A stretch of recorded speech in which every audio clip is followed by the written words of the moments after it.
The German government has reached a compromise over a controversial Chinese investment plan in the port of Hamburg.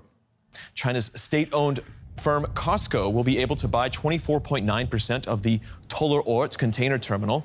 Now, the company originally had a deal with the port to buy a larger 35% stake, but that was subject to government review. Several ministries expressed concerns over the acquisition, saying it would enable Chinese influence over strategic infrastructure. Hamburg now joins a long list of European ports that are fully or partially owned by Chinese companies if the deal is approved by Cosco. Here are some examples. Cosco currently controls 100% of the ports in Piraeus, in Athens, Greece, 90% of the Zeebrugge terminal in Belgium, 51% of the Valencia port there in Spain, 40% of the Vado Reefer terminal in Italy, and almost 40% of the Bilbao port in Spain. Now, along with two other Chinese firms, CMP and Hutchinson, Cosco now controls about 10% of shipping across Europe.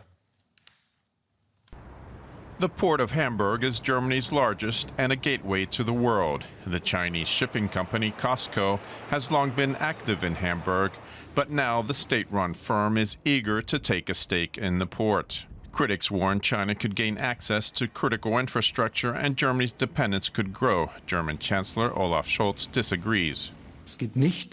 This isn't about selling a port in Zeebrugge or Piraeus. At most, it's about a share, a stake in the terminal, which is also the case in some other West European ports.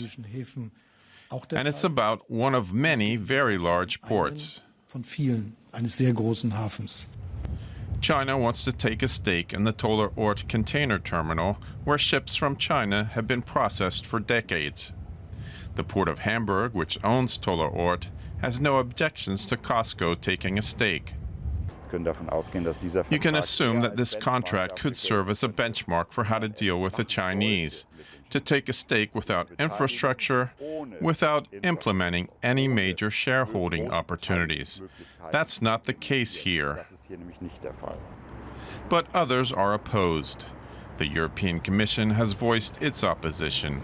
Last spring, the Commission warned that China could gain access to sensitive information about the port's business activities. This is usually a question for the entire European Union, and we are seeing Chinese investment in European ports increasing.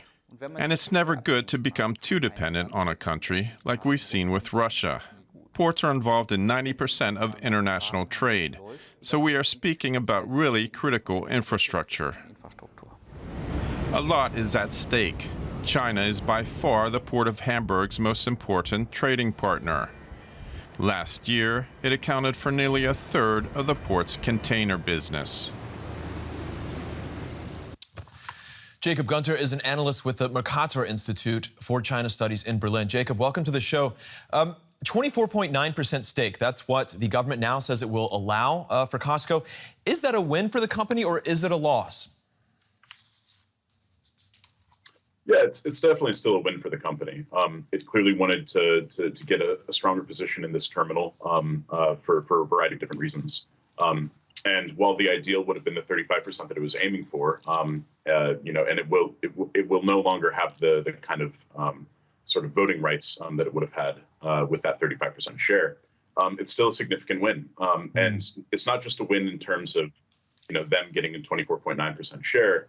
This is also kind of a broader victory for China in being able to continue to kind of keep prying the door open in Germany and in Europe more broadly for the investment coming from its big state-owned champions.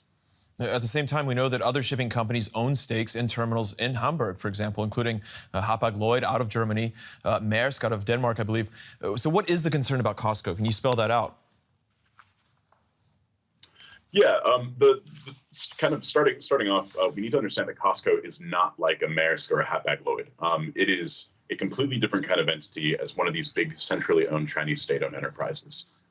And these are meant to achieve strategic goals for Beijing rather than to achieve the fiduciary responsibility that companies like Maersk or Hapag-Lloyd are kind of beholden to. So Cosco doesn't behave based on market dynamics the way that other shipping companies would.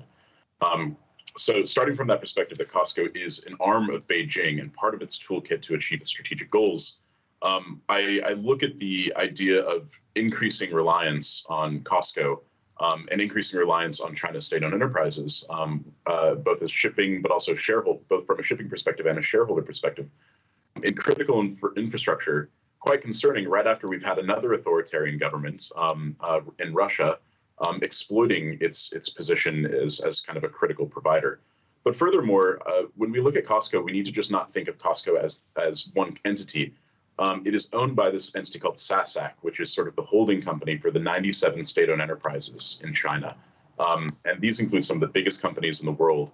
And really, they create this value chain that is an integrated vertical monopoly. So Cosco gets its ships from a state-owned shipbuilder that is also owned by the same entity. The steel for the ships comes from a company owned by the same entity, and on and on and on. And if you were to copy and paste that kind of economic model into, I don't know, Denmark or Germany or France, both EU and those member state competition and antitrust laws would immediately recognize that vertically integrated monopoly and the economic distortions that come with it. But for some reason, with China coming in with Cosco, that's not part of the debate. Jacob, what is this debate that we've seen over the past few days? What does it tell us, if anything, about public and political attitudes towards German business ties with China? What can we read into this? Yeah, I mean, I think we can read into this the position that Germany in particular is in, sort of between a rock and a hard place, and that you have these big German companies that, you know, when you look at the EU investment into China over the last few years, the vast majority of it is coming from just a small handful of companies. Most of them are the big German ones. So there's clearly a lot more economic dependence and you know, desire for deepening economic ties from these big German companies.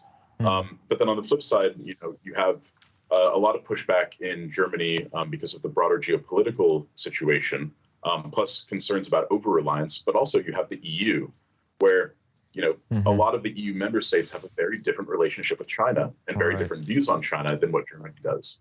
We'll have to leave it there. Jacob Gunter with the Mercator Institute. Thank you very much.